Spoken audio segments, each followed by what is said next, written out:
presented by SV Music. अरे साली जी का हो ए साल फगुआ ना मनी का हो ना मजा आई हो ना मन काहे ऐसा ही हो हमारी का दी दे हमारी का दी दे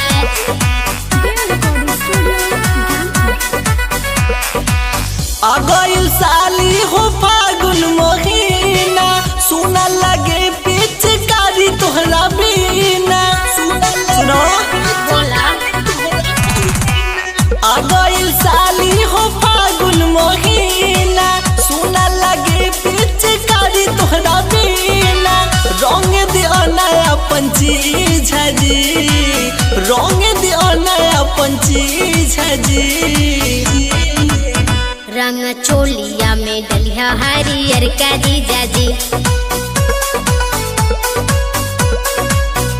रंग चोलिया में डलिया हरियर करी जाजी निकना लागे निकना लागे निकना लागे तोहर ढोड़ी में घसल करी जाजी रंग चोलिया में डलिया हरियर करी जाजी हरियर करी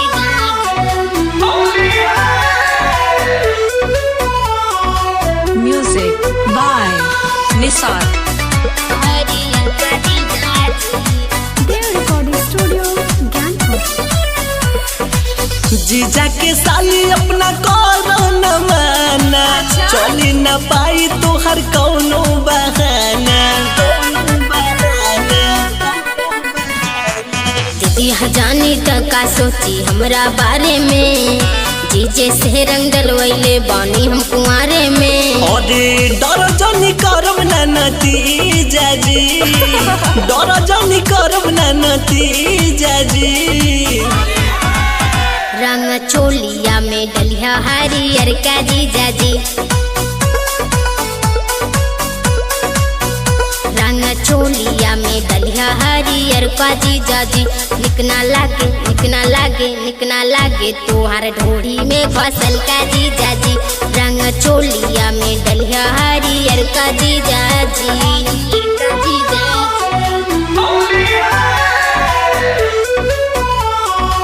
Music by Nisar. हरियर का जीजाजी Their recording studio, Ganpur. रंगवा के लेके बात काहे ला जालू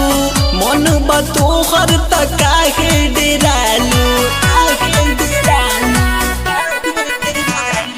गलती हो जाई ना भूल जी जाए फुआरे में